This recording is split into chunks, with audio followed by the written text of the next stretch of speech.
Olá, boa noite. Começa agora o Terra Viva, DBO na TV, desta sexta-feira, 21 de maio, com as principais notícias da pecuária brasileira. E o uso das modernas tecnologias na avaliação de animais, como a genômica, por exemplo, está ajudando os pecuaristas do Brasil e do mundo inteiro a aumentar extraordinariamente a velocidade do melhoramento genético dos seus rebanhos. E o avanço hoje está sendo tão rápido que já tem gente prevendo que em pouco tempo o fazendeiro vai ter super touros para emprenhar as vacas do seu rebanho. Este é um assunto de hoje, com o nosso editor Sidney Maschio, que continua trabalhando no retiro da sua residência para manter a distância aí da Covid-19. Boa noite, companheiro Sidney, seja muito bem-vindo aqui ao programa. Muito boa noite para todo mundo. No terreiro da Fazenda Três Coqueiros, o sino tocou na boca da madrugada e a peonada já foi saindo com a boiada campear o seu destino.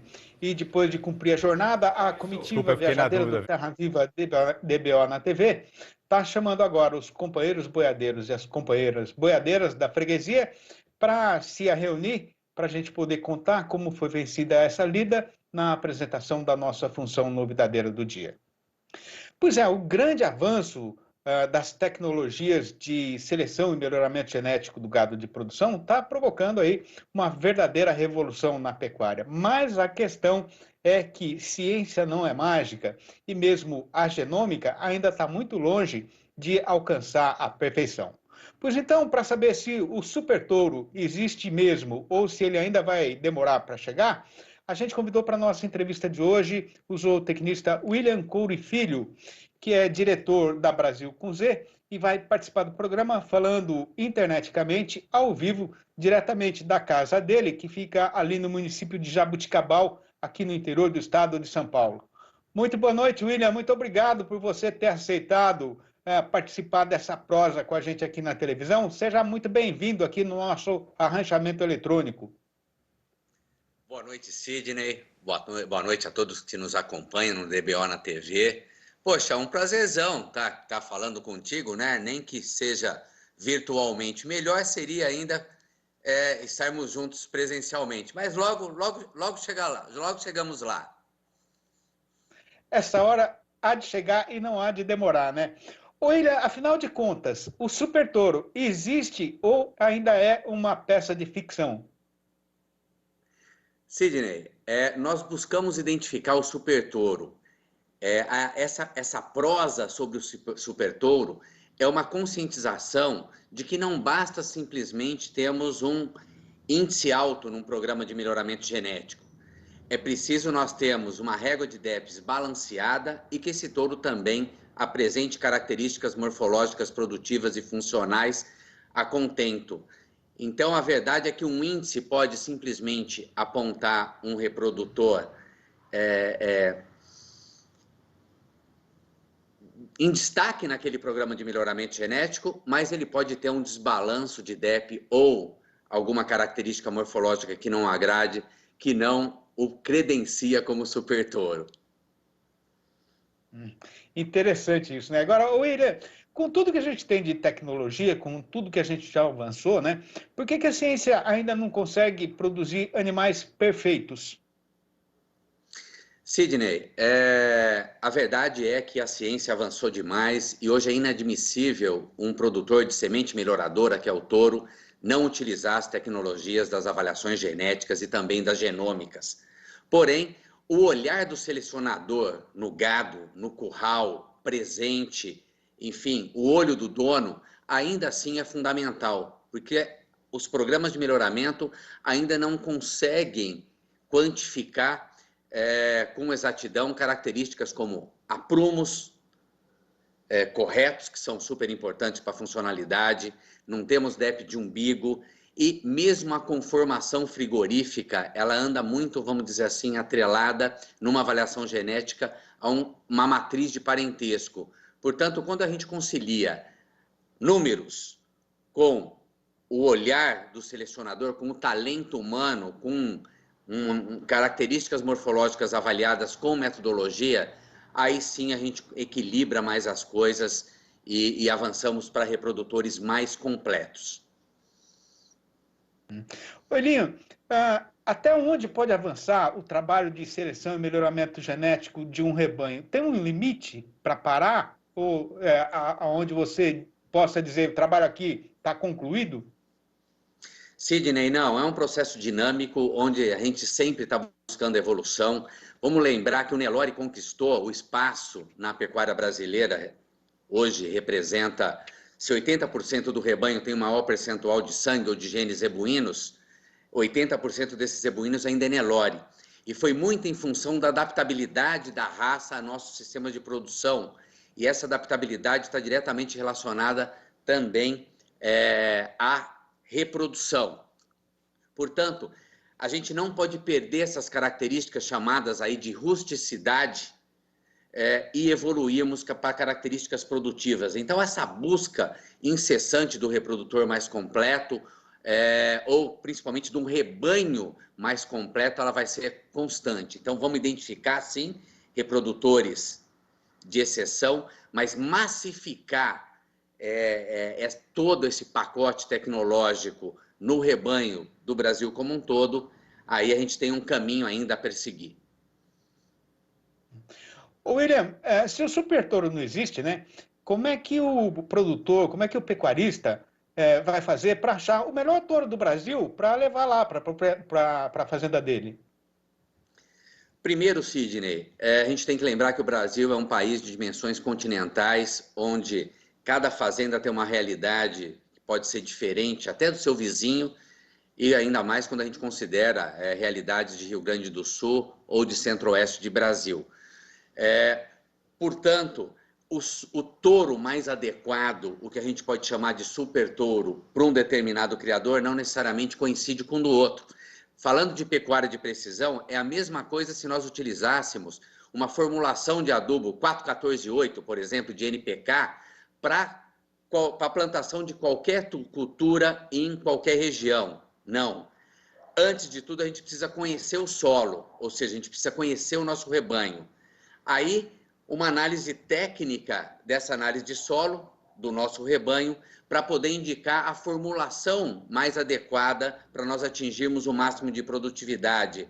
E aí, então, é a interpretação da régua de DEPS como se fossem os nutrientes de um adubo e além da régua de DEPS, para tornar a coisa um pouco mais complexa, a interpretação da morfologia produtiva e funcional de um reprodutor. Aí sim, a gente vai estar caminhando para uma pecuária de precisão e cada vez poder construir, arquitetar um rebanho mais completo. O que é que o produtor tem que levar em consideração na hora de escolher os touros que ele vai levar para a fazenda dele? Cuidado em olhar simplesmente um índice num programa de melhoramento genético, seja ele um MGT, um IABCZ, um IQG, enfim, qualquer índice. Lembrando que esse índice, a gente tem que interpretar, então, a régua de DEPS como um todo. Cuidado em olhar só para o índice. Além disso, a morfologia, em termos de tamanho, por exemplo. Se eu tenho um ambiente mais restritivo, eu tenho que trabalhar com um frame um pouco menor para ter êxito, o máximo de produção nesse ambiente. Se eu tenho um ambiente um pouco mais farto, eu posso aumentar um pouco o frame.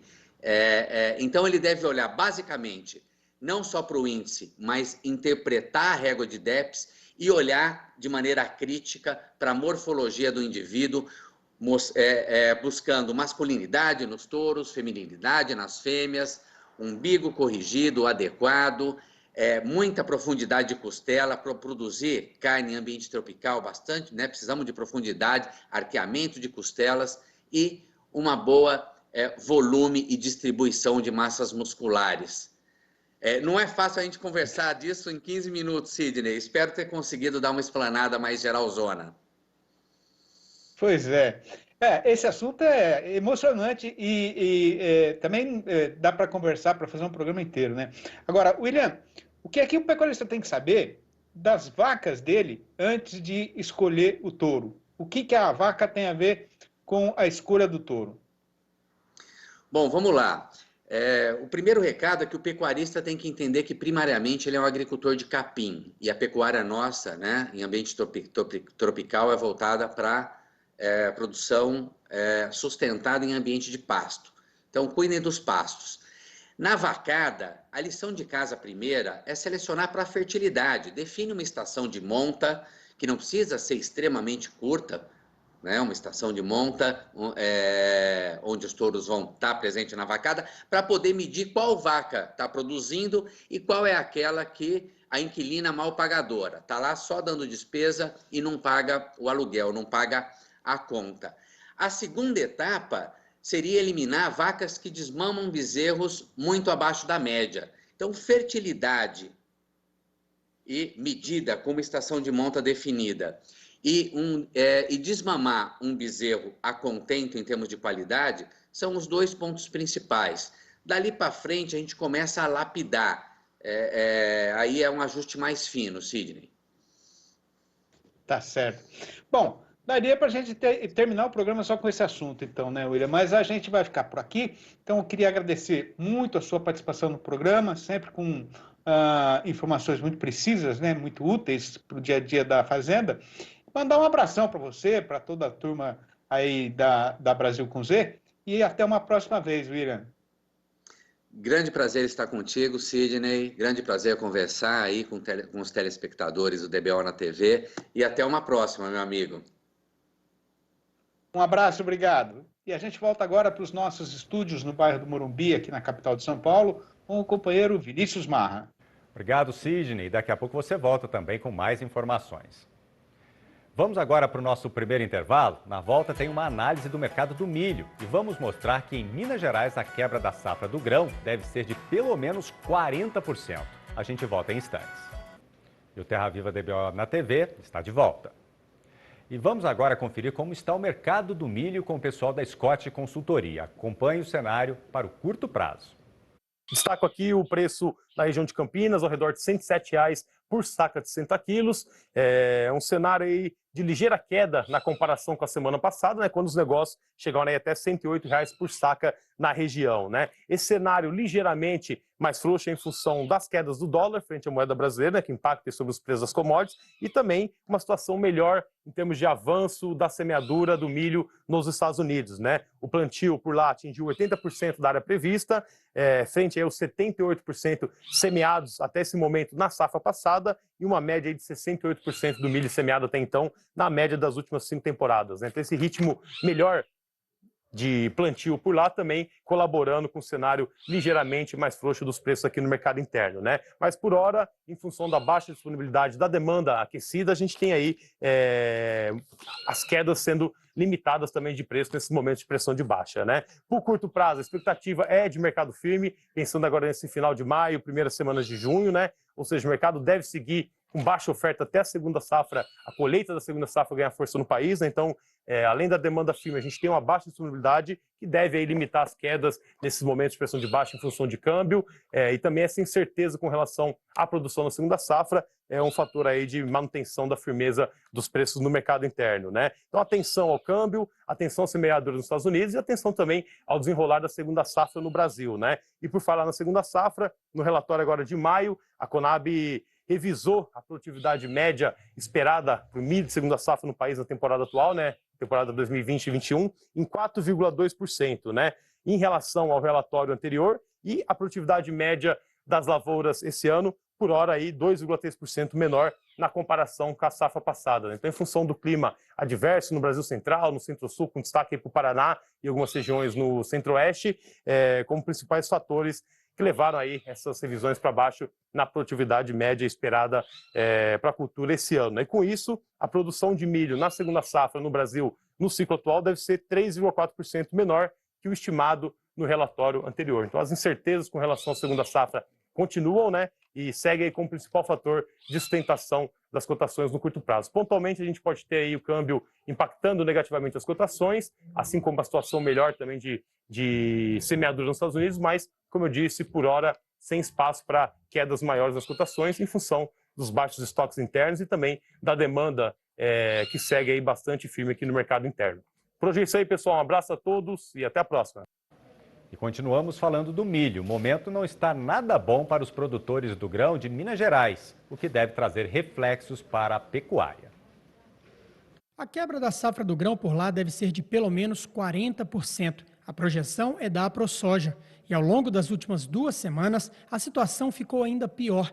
A entidade, inclusive, indica aos produtores que busquem por profissionais que os auxiliem para melhorar o rendimento da safra de verão, estudando a possibilidade de dissecar o milho para transformá-lo em palha.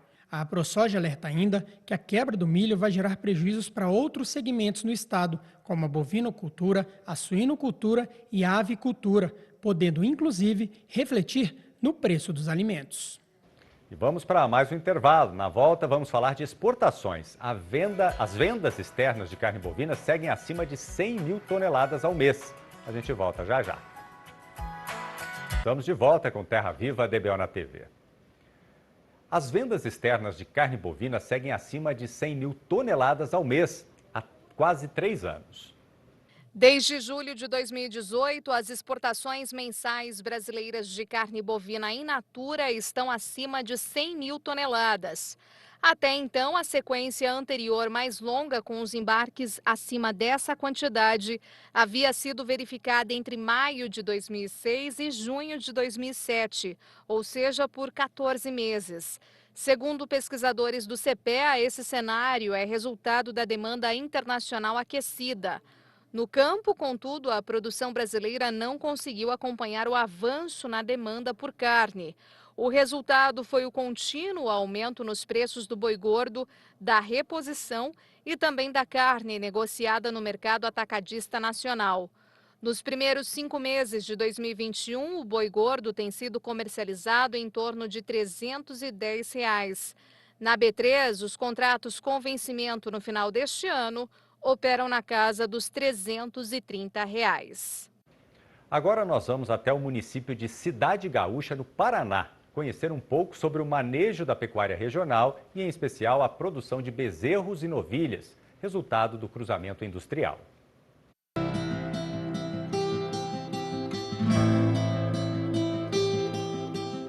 E hoje a gente veio até o município de Cidade Gaúcha para falar um pouco sobre a pecuária, o ciclo completo da cria, recria e engorda. Será que os pecuaristas estão contentes com o momento atual da produção de carne? Você confere a partir de agora.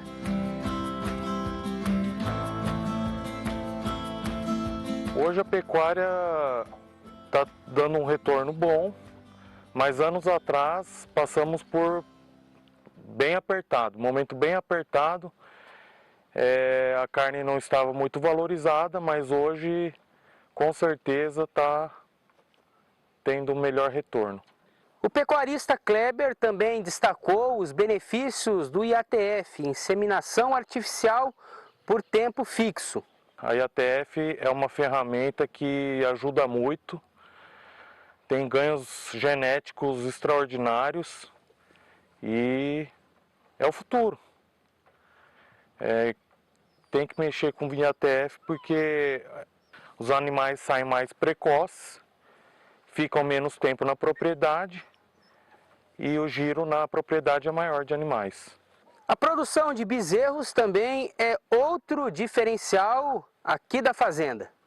Os bezerros são desmamados com 7 meses, os machos com aproximadamente 260 quilos e as fêmeas com aproximadamente 240 quilos. Todos eles são meio sangue Angus. Vamos para uma rápida pausa e já voltamos com as cotações do dia e também as informações do editor Sidney Maschio sobre o mercado do boi gordo. A gente volta já já. De volta com Terra Viva DBO na TV. E eu volto a chamar o editor Sidney Maschio, que traz agora o fechamento do mercado do boi gordo nesta sexta-feira em todo o país. Sidney, é com você. Obrigado, Vinícius. E faltando ainda agora mais de uma semana aí, algumas horas, para poder passar o traço no calendário e fechar o mês de maio, mandar esse mês para os arquivos da história, né? O que tem para ser contado é que no mercado pecuário o vento está mudando de lado já bem antes do tempo que estava sendo esperado. O caso passado foi que nesta sexta-feira, que teve várias novidades na nossa Praça Boiadeira, sendo que a principal delas foi que o comprador de gado voltou a enfrentar grandes dificuldades para achar a boiada terminada no trecho. E aí, em vez de continuar derriçando o preço, o sujeito foi obrigado a aumentar a cotação para poder completar a carga do caminhão.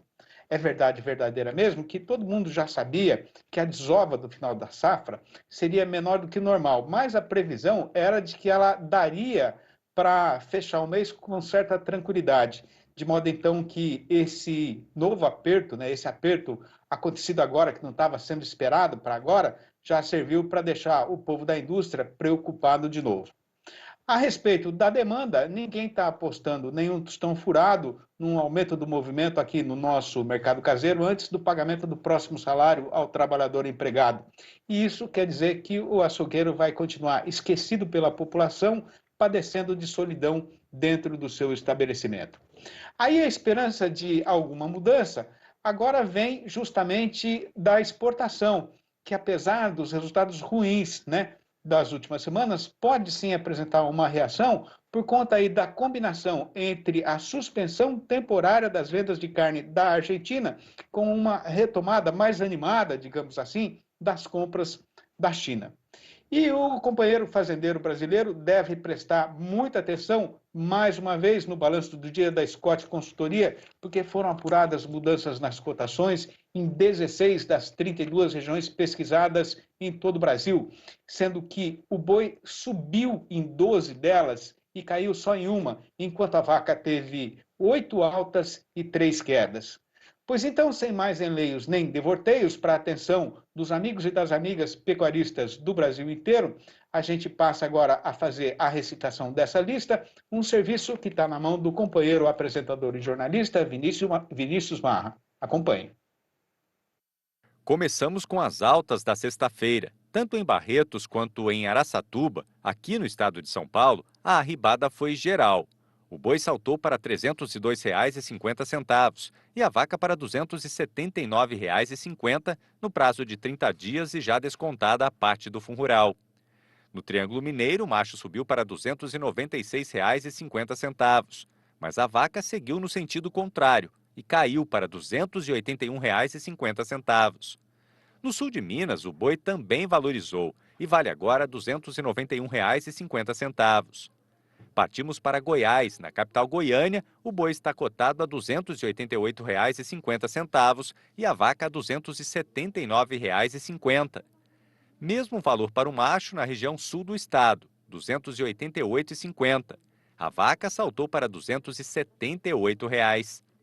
Em Dourados, em Mato Grosso do Sul, quem quiser comprar boi vai pagar no mínimo R$ 296,50. Em Três Lagoas, a alta foi dupla. O macho está sendo falado na base de R$ 290,50 e a fêmea a R$ 273,00. A arroba do boi subiu também no norte de Mato Grosso e vale R$ 295,50. Na capital Cuiabá, o macho vale um pouco mais, R$ 296,50. No oeste do Maranhão, a alta foi apenas para a vaca, que arredondou os R$ 265,00. Em Paragominas, no Pará, a valorização foi geral, R$ 295,50 para o boi e R$ 282,50 para a vaca. Falamos agora do sudeste de Rondônia, com a última alta do dia. O macho é vendido a R$ 292,50 e a fêmea bateu os R$ 279,00. Voltamos para Minas Gerais. No norte do estado, a vaca escorregou para R$ 284,50. Queda para a fêmea também no Espírito Santo, onde o preço da vaca caiu para R$ 272,00. Fechamos a lista com o Rio de Janeiro, que registrou uma derriçada no preço do boi, avaliado a R$ 289,50. Tá certo, então, para arrematar a semana e a função, falta só fazer a recitação do versinho caipira do dia, que esta semana teve como tema boiada e boiadeiro. Então, vai ouvindo. Foi montado no lombo de um alazão desarreado que eu aprendi a lidar com gado. Eu saía de madrugada acompanhando a pionada nas invernadas, vencia o espigão onde o mato ralhava e varava para o cerrado, já na boca do sertão misterioso e desconhecido que desafiava a minha coragem de menino destemido. pois o destino caprichoso me levou nessa viagem e hoje essa paisagem está amansada porque foi a minha boiada que abriu essa estrada. Tá certo então, gente? Vou ficando por aqui, mandando um abraço para todo mundo, desejando um excelente final de semana com os devidos cuidados e com a precaução em relação ao vírus da Covid-19. Um grande abraço e eu devolvo a vez de falar para o meu companheiro Vinícius Marra. Obrigado, Sidney. Uma boa noite para você. O DBO de hoje fica por aqui. Obrigado pela sua companhia e um ótimo fim de semana.